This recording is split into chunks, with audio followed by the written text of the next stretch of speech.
मेरे साथ आप रहे हमें वॉइस ऑफ अमेरिका के सीनियर कॉरेस्पॉन्डेंट असद हसन साहब, उन्होंने ज्वाइन किया। असद, खुशामदीद कहते हैं आपको उसी ट्रांसमिशन में सुनो थैंक न्यूज़ यू की। जामी।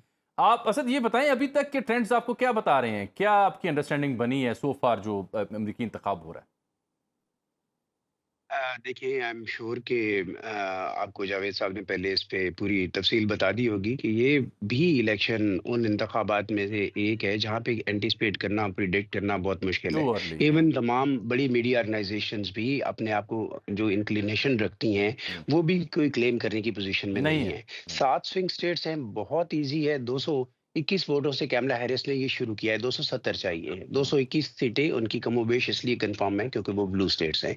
219 ट्रम्प की इसलिए कंफर्म है क्योंकि वो रेड स्टेट्स हैं और जिनके फ्लिप होने के अपेरेंटली कोई इम्कान नहीं नहीं है। है। सो मुकाबला उन 7 स्टेट्स में, 7 में से जो 4 जीत जाएगा, स्पेशली पेंसिल्वेनिया, उसकी वो that is road to White House. So again कोई बंदा प्रिडिक्ट नहीं कर पा रहा है इस वक्त तक, ना कर सकता है। जो आपने एक बात की ना पिछले इलेक्शन के एक सर्वे की, खासतौर पे जब वो हिलरी क्लिंटन के मुकाबले में थे, सो वो चीज़ अब भी अप्लाई हो सकती है कि डोनाल्ड ट्रंप के बहुत सारा एक्सपोर्ट बेस ऐसा है जो शायद जब आप उनसे सवाल पूछें, जब आप जामी साहब माइक लेके जाएं, तो वो ना बताएं कि हम्म। मैं वोट किसको दे रहा हूँ। हम्म। तो लेकिन कुछ इंडिकेटर्स डिफरेंट हों जिसकी बुनियाद पे वो ट्रंप को वोट कर सकते हैं। सो इतना नेक टू नेक मुकाबला है कि कोई भी रिजल्ट आ सकता है, कोई भी नतीजा किसी भी। और 1 से 4% तो एलानिया तमाम पोलस्टर्स कहते हैं ना। देखें, ये जो कह रहे हैं एग्जैक्टली। कि 4 स्टेट्स में इस वक्त ट्रंप लीड कर रहे हैं, 3 स्टेट्स में हैरिस लीड कर रही हैं, तो वो भी कहते हैं कि हमारा मार्जिन ऑफ एरर 1 to 4% का है। सो दैट मीन्स कि अगर उनकी प्रेडिक्शन, अगर वो कह भी दें कि फलां उम्मीदवार जीत जाएगा,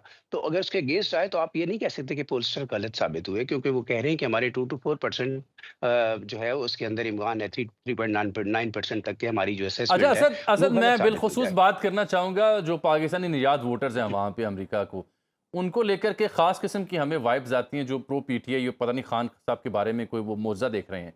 वो एग्जैक्टली ऑन ग्राउंड रियलिटी में वो किस जानिब उनका झुकाव है, और क्या जो तासुर हमें यहाँ मैं बैठ के आपको उनके बारे में दो बनता है वो दुरुस्त है? जो 2 स्कूल ऑफ थॉट्स हैं, मैं उनके बारे में आपको बता देता हूँ। ऑफ कोर्स यहाँ पे कुछ ऐसे ग्रुप्स हैं, जैसे पाक पैक है, उन्होंने सपोर्ट किया है, ट्रम्प को इन्होंने एंडोर्स किया है। और पीटीआई इंक्लाइंड कुछ लोग हैं जो समझते हैं कि इससे पाकिस्तान के अंदर सियासी सूरत हाल तब्दील हो सकती है, इमरान खान के लिए कुछ फ़र्क पड़ सकता है। लेकिन वहीं पे बहुत सारे पाकिस्तानी अमेरिकन जो जिनकी इंक्लिनेशन डेमोक्रेट्स की जानिब है, उनमें एक आपके पास बैठे हैं, हमारे पैनल में शामिल हैं हम्म। यहाँ पे, और डॉक्टर आसिफ हैं। इन लोगों से जब आप बात करते हैं तो वो कहते हैं कि वी बिलीव इन डेमोक्रेसी, और डेमोक्रेसी और डेमोक्रेटिक चैनल से अगर कोई चीज प्रॉपरली थ्रू प्रॉपर चैनल और प्रॉपर तरीके से, क्योंकि ये तो पाकिस्तान भी कहता है कि इंटरफेरेंस कबूल नहीं, हम्म। अमेरिका का स्टेट डिपार्टमेंट भी कहता है कि हम तो किसी मुल्क की मामलात में मुदाखलत नहीं करते। तो ऐसा तो नहीं है कि ट्रम्प जीते ही हैरिस वो कहेंगे जी फलां मुल्क में से फलां आदमी को, फलां प्रिजनर्स को निकाल दो तो वो निकल जाएगा। नहीं, एक प्रोसेस है।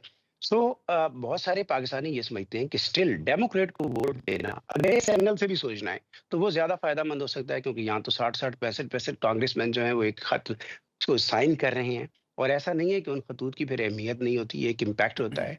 तो जबकि रिपब्लिकन पार्टी से ऐसी उनको तवक्कुआत कम है। रिपब्लिकन पार्टी से अगरचे ट्रम्प से कुछ डेलीगेट्स मिले हैं पाकिस्तानी कम्युनिटी के, वो ऑप्टिमिस्ट हैं। वो कहते हैं कि हमने गारंटीज ली हैं कि हमें सिर्फ वहाँ पे इंसाफ चाहिए है, फेयरनेस चाहिए, पॉलिटिकल सिस्टम के अंदर जमहूरियत एंड ट्रांसपेरेंसी चाहिए। ये बिल्कुल अगर ठीक ट्रम्प कह आ रहे हैं। जाते मैं हैं, मेरे हैरिस साथ आ आप जाती रहे है, हैं। वो